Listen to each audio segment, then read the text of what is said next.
Halo teman-teman semua, apa kabar Anda semua? Sebuah pesan untuk Anda semua yang sedang berjuang. Be strong, jadilah lebih kuat. Karena saya tahu sekarang ini begitu banyak orang-orang yang membuli kita. Begitu banyak orang-orang yang meremehkan kita, yang bilang kita penipu. Bahkan kemarin beberapa hari yang lalu saya sering melihat adanya orang-orang yang bilang emang enak main kucing-kucingan sama pemerintah. Orang-orang ini mengangkat berita lama yang sedang diproses oleh perusahaan dan menganggap bahwa kita semua ini semua kriminal. Kita semua ini orang yang jahat gitu, karena berusaha untuk menipu orang lain. Padahal kita semua di Fitup, kita semua menemukan harapan. Kita semua menemukan jawaban. Begitu banyak orang-orang yang sudah mendapatkan hasilnya, yang bisa memberikan sedikit perasaan bahagia di tengah pandemi saat ini. Semoga sharing saya hari ini, suara saya hari ini bisa menguatkan Anda semua.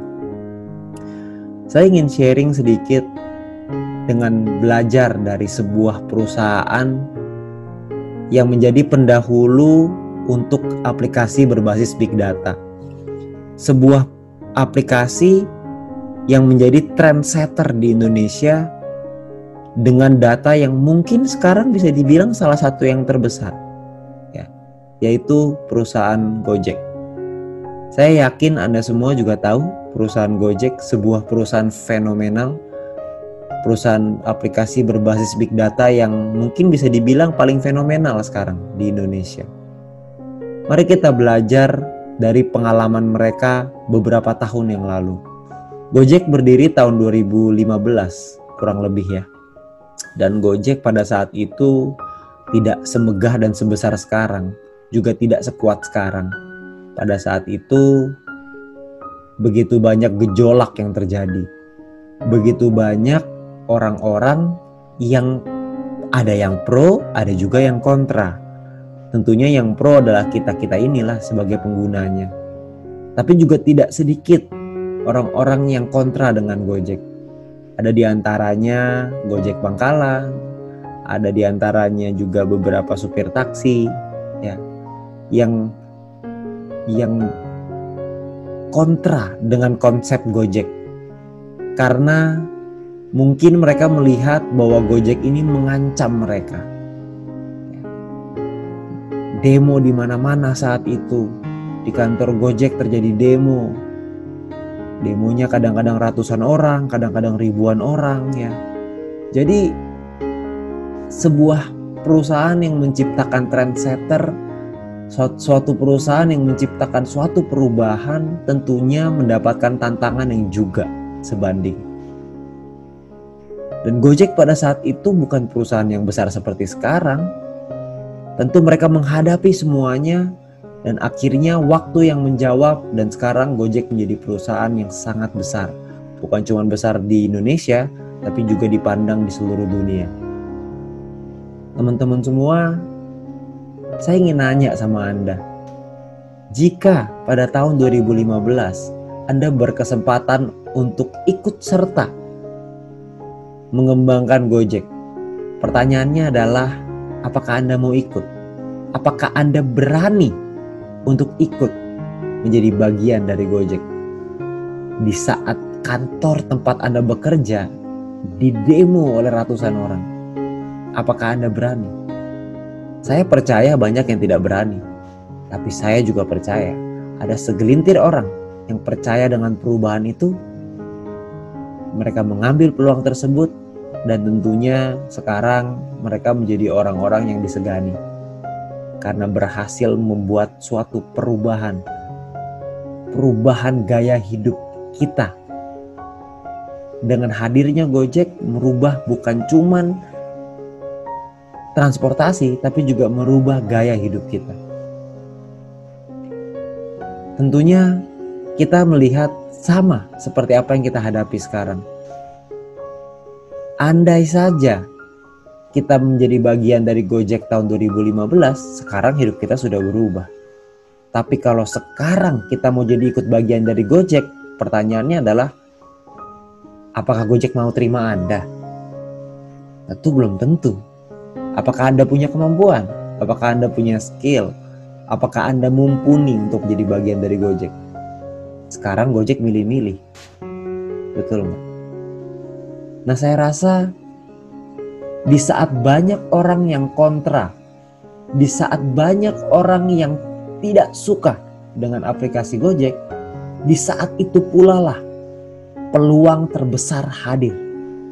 Karena di saat semua orang suka dengan aplikasi ini, di saat semua orang pro dengan aplikasi ini, tentu peluangnya sudah tidak sebesar tahun 2015. Saya jadi melihat cerita itu, saya jadi ingat.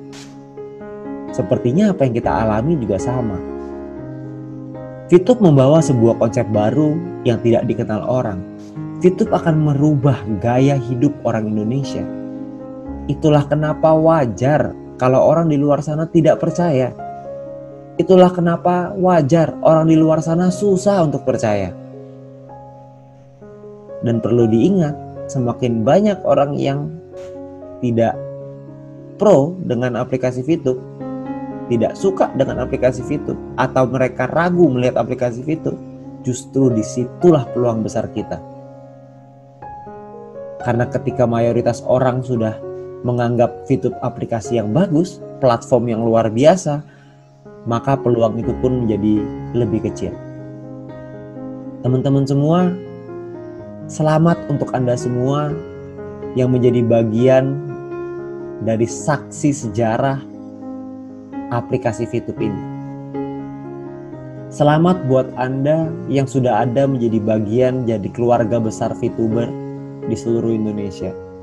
Karena Anda melihat pertumbuhan dari aplikasi ini, Anda melihat perubahan dari aplikasi ini, dan Anda berkesempatan menjadi seorang pionir.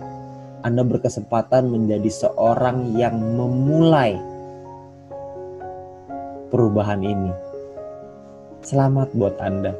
Tapi saya juga tahu bahwa menjadi seorang pionir, menjadi seorang pendahulu, it's never been easy. Tidak pernah mudah. Menjadi seorang yang memulai tidak pernah mudah. Itulah kenapa pesan saya di awal, jadilah kuat.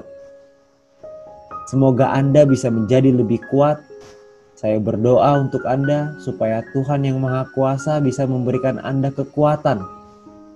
Semoga Tuhan yang Maha Kuasa memberikan Anda kekuatan untuk bisa melewati semua rintangan, semua cobaan, dan semua masalah ini.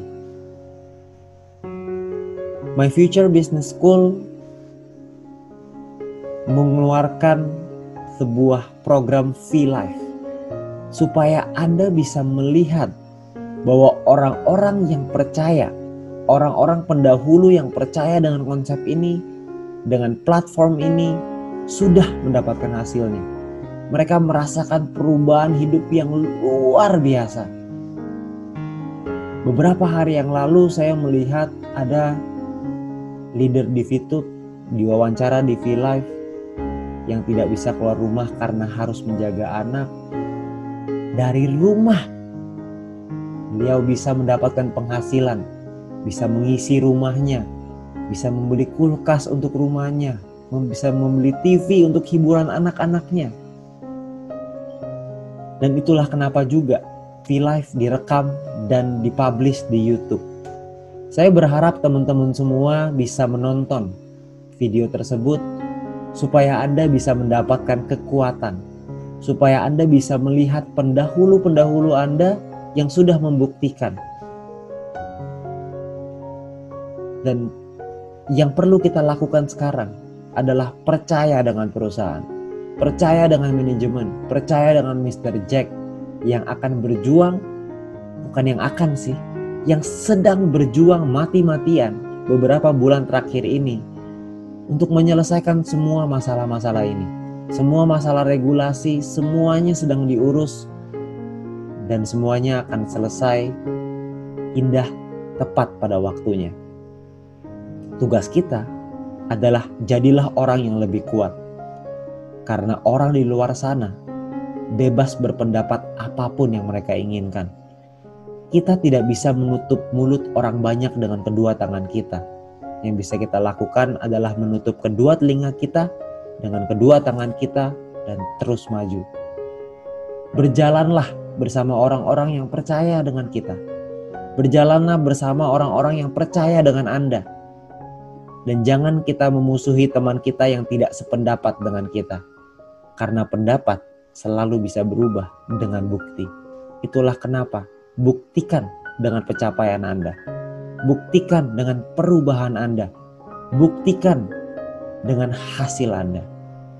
Karena ingat, yang terpenting bukan apa kata orang di luar sana, tapi yang terpenting adalah senyum dari keluarga kita. Senyum dari anak kita. Senyum dari orang tua kita. Ketika Anda merasa lelah, ketika Anda merasa depresi, ketika Anda merasa tertekan karena diserang oleh banyak pihak, selalu ingat kenapa Anda memulai pertama kali. Apakah karena Anda melihat sebuah harapan? Apakah karena Anda melihat sebuah peluang? Atau mungkin selama hidup ini Anda tidak pernah bisa punya kesempatan untuk menjadi orang yang berhasil. Dan di situ Anda melihat jalan tersebut. Dan saya berharap Anda selalu ingat dengan alasan Anda. Anda selalu ingat dengan impian Anda. Karena itulah yang terpenting. Karena kita hidup di dunia ini bukan cuma untuk sekedar lewat.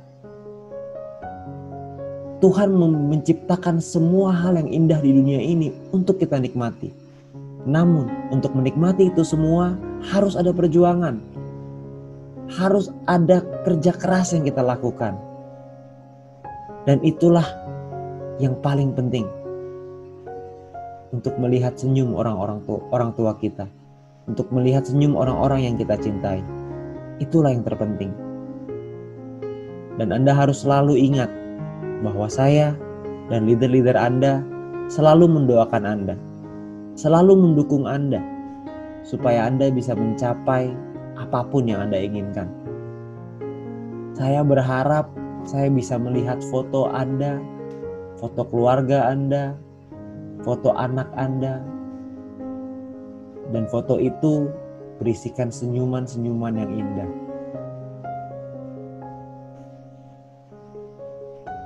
Dan saya berharap Anda semua bisa mendapatkan semua itu. Itulah kenapa jadilah lebih kuat, jadilah lebih kuat. Dan saya yakin dan percaya Anda pasti bisa.